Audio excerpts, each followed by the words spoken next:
Hey everybody, welcome to TechMart Gaming. In today's video, I'm gonna be testing out remote play on the PlayStation Portal and the backbone inside of Chick-fil-A. Now before I get into the video, be sure to comment below and tell me if you have the PlayStation backbone or the PlayStation Portal, and smash that like button and subscribe to TechMart Gaming so I can be recommended to more gamers like yourself. In the meantime, let's go ahead and get into it. Now first, I'm going to connect the PlayStation backbone to the Chick-fil-A public Wi-Fi. This process is easy because it doesn't have a browser that you have to connect to in order to get on Wi-Fi, which is going to come in handy for the PlayStation Portal. And it did take about 20 seconds to connect to my PlayStation 5, which is why I have a time lapse on this clip. And as you can see, I am now connected to my PlayStation 5 via remote play. Everything is running fairly smooth, and now we're going to test out the PlayStation Portal. So we're going to connect that to the PlayStation 5, and as you guys can see, I am instantly connected to the Wi-Fi from Chick-fil-A. And I do want to put a big emphasis on the Chick-fil-A not having a browser that you need to log into the Wi-Fi. And as you can see, everything is running smooth just like the PlayStation backbone,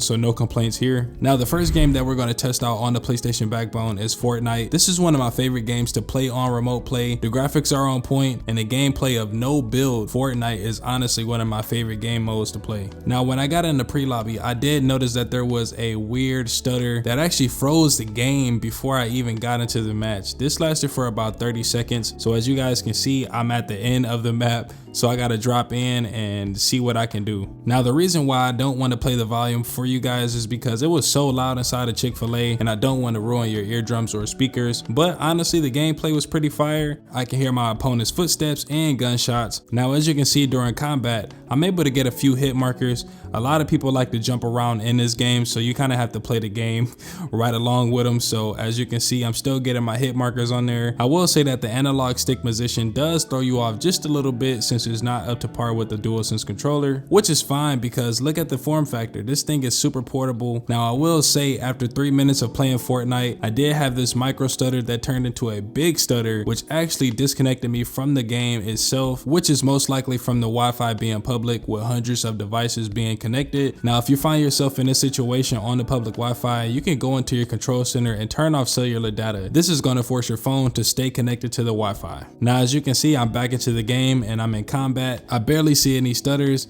and as you can see, my opponent's trying to jump around. All I have to do is just aim and focus, and everything would go as planned. Now I'm going to test out Fortnite on my PlayStation Portal. As you guys can see, the screen size is night and day.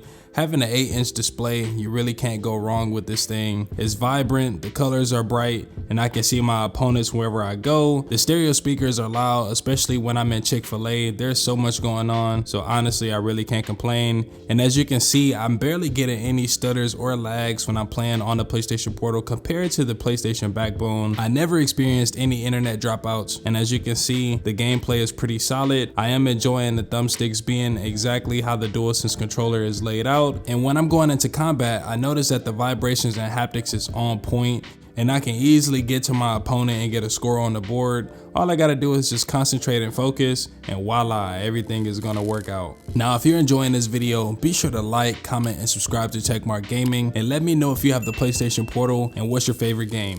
Now back to the PlayStation backbone. The next game that we're gonna play is Fall Guys. This is another go-to game for me because I like to play online and still be competitive with other players while being on remote play devices. And as you can see, everything is running pretty smooth on the PlayStation backbone. I rarely see any stutters, and the colors are vibrant. This is an iPhone XS Max. It's an OLED display, but it doesn't have a 60 Hz panel, and it still plays pretty good. I really can't complain. As you guys can see, I'm able to complete the mission and get to the finish line with ease. It's crazy that this device is 7 years old and I barely can tell. Next, we're gonna test out Fall Guys on the PlayStation Portal, and the screen real estate blows me away every time, and the colors on this thing blows me away every time. It's kind of crazy how Sony was able to sell this for only $199. This thing plays phenomenal on this public Wi-Fi. As you guys can see, I'm able to get over my obstacles without really having any stuttering or lagging. If you guys haven't played Fall Guys, it doesn't matter if you have a PlayStation Portal or a backbone. If you just have it on a game system, this game is so fun because it helps you pass time, and it feels like a brain exercise by hopping over all of these obstacles and just moving the camera around, just trying to get through and get to your finish line. Now the last game that we're going to play on the PlayStation backbone is Grand Theft Auto 5. Now this thing plays like a dream. It's kind of crazy just seeing Grand Theft Auto 5 being played on a smaller screen device with the power of a PlayStation 5. Noted that my PlayStation 5 is about 20 miles from where I am right now, and I'm playing online with about 20 people in the lobby. And me being on public Wi-Fi, you will see that there is a little bit of stuttering, but honestly, if you have a strong connection, you don't have to worry about this. From driving around at top speeds to basically having shootouts with the cops, man, you can do anything you want on the PlayStation Backbone as long as you have a strong connection. And finally, we're going to test out Grand Theft Auto 5 on the PlayStation Portal, of course. I actually prefer the PlayStation Portal when I'm playing Grand Theft Auto 5 because the haptics and the vibrations make you more immersed into the game, not to mention that the light bars on the PlayStation Portal lights up red, white, and blue whenever you get into a cop fight. And I noticed if you grab a rocket launcher, the haptic trigger actually feels like you're playing like a Call of Duty game where you still have that resistance type of feedback whenever you do fire the weapon. And I may say that the PlayStation Portal feels a lot more comfortable in the hands. You have a lot more surface area to grab onto the device compared to the PlayStation Backbone. But either way, I think this will work out for you depending on your preference. If you're interested in the Portal or the Backbone, I'll leave a link down below so you guys can check it out. And if you found this video helpful, be sure to like, comment, and subscribe to Techmark Gaming so I can be recommended to more gamers like yourself. I'll see you guys in the next one. Take care. Deuces.